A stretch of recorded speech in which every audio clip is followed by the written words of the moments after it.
Come on, Joker. We have to get out of here. No, I won't abandon the Normandy. I can still save her. The Normandy's dead.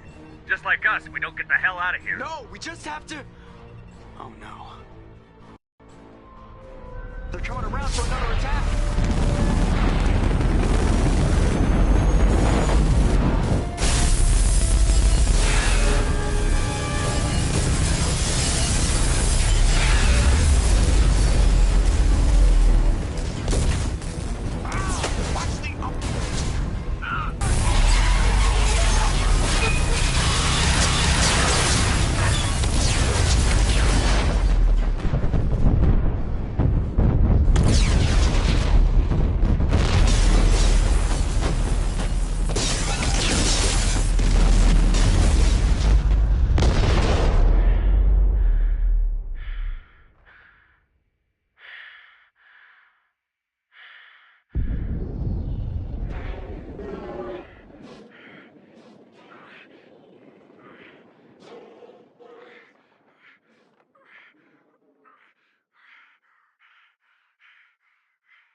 Just another routine mission.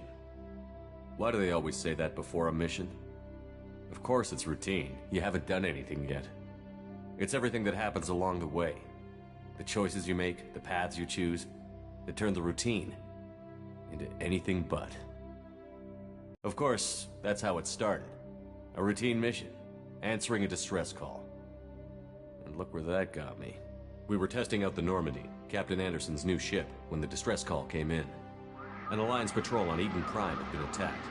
They'd seen something they couldn't explain. And whatever it was massive. I hit the ground with my lieutenant, Caden Olenko. A good kid, loyal, by the book, with a talent for biotics. We came across the lone survivor of the patrol, Gunnery Chief Ashley Williams. A soldier to the core. Tough, disciplined, ready to take on whatever came her way. Ashley joined up with us and took us to the spot where she lost her squad.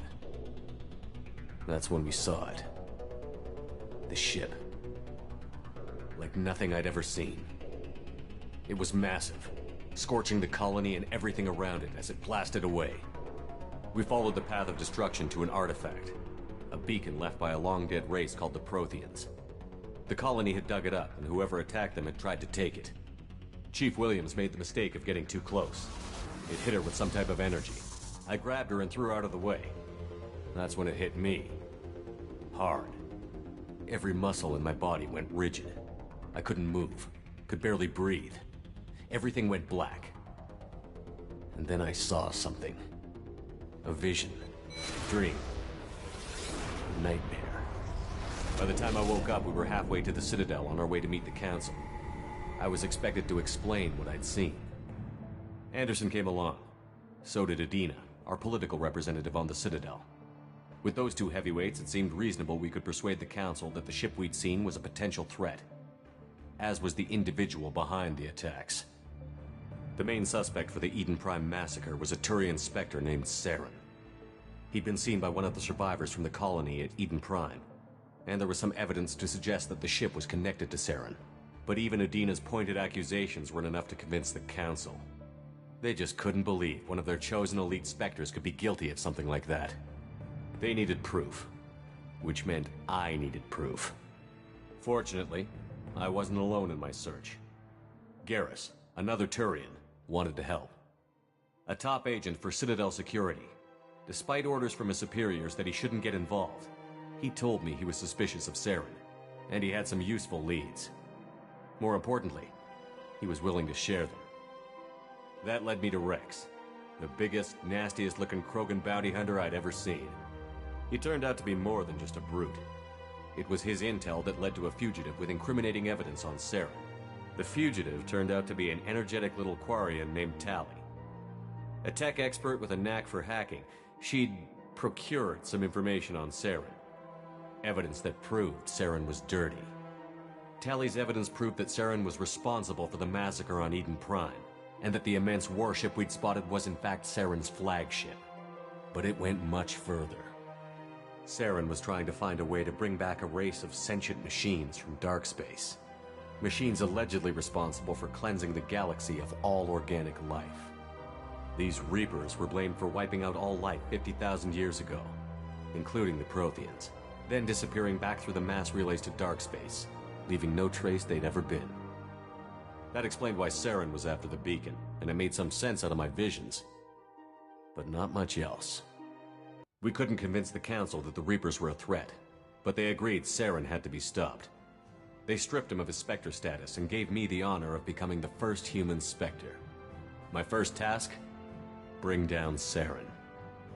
Anderson decided to stay behind, giving up his ship, the Normandy. He told me I would need it more than he would. Liara, a Prothean expert, adept in biotics, and maybe most importantly, daughter of Benezia, Saren's top lieutenant. And like most Asari, as beautiful as she is intelligent, and born with a unique ability to meld with other species. Liara was able to help me decipher some of the vision the beacon had given me. Nothing concrete, but it gave me some clues. And a new appreciation for the Asari. Her technique for accessing my vision was unexpected, but not at all unpleasant. Ashley was a little concerned about the connection I shared with Liara. As commander, I knew either relationship had the potential to interfere with the mission.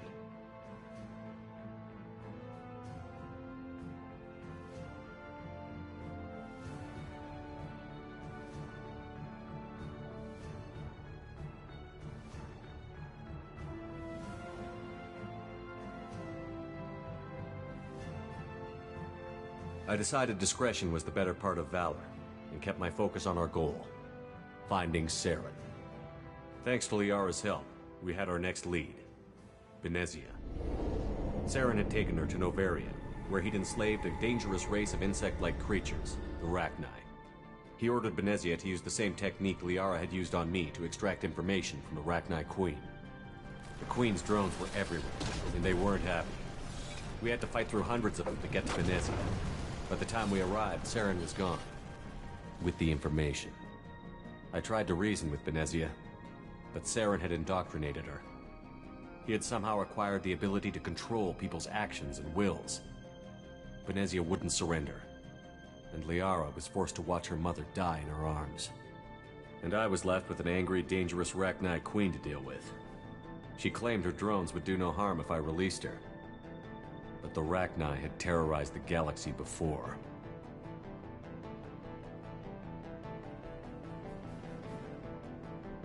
I couldn't do it. I wouldn't doom an entire species for past sins. And the Queen was true to her word. She left and took her army of drones with her. With Saren's top lieutenant dead, he was quickly running out of time and places to hide. I tracked him down at his base on Vermeer, but we soon learned it was more than a base of operations. It was a breeding ground. Saren was breeding an army of Krogan. He'd found a cure for the genophage, a disease inflicted on the Krogan to prevent them from breeding and taking over the galaxy. But the Krogan Saren was breeding were slaves, mindless beasts that obeyed Saren's will. I had to destroy the base, and all its research. Rex disagreed. Violently. Rex wanted the genophage cure for his people. I tried to convince him to help me destroy it, that these Krogan weren't real. But he wouldn't back down. Fortunately, Rex is smarter than he looks. He realized this wasn't the way to help his people, and that Saren was the real threat. When we finally got to the center of the base, I realized just how close Saren was to completing his plan. He was already in communication with the Reapers. Sovereign, Saren's flagship we'd all assumed was just a ship, was a Reaper. It spoke to me, threatened me. I could feel the menace it had for every living thing. It wanted me dead. It wanted us all dead. And I knew it was capable of doing just that. What I couldn't understand was why Saren would help it. But there was no time to think about it. Sovereign knew where we were. We had to destroy the base and get the hell out. I split up my team in 2 squads, sending Ash with one and Caden with the other as a distraction. We had a nuke, and we planned to use it.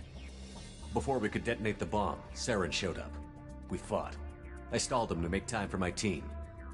And in talking to him, I realized the truth. It wasn't Saren who was indoctrinating everyone. It was Sovereign. The Reaper. And Saren was in deep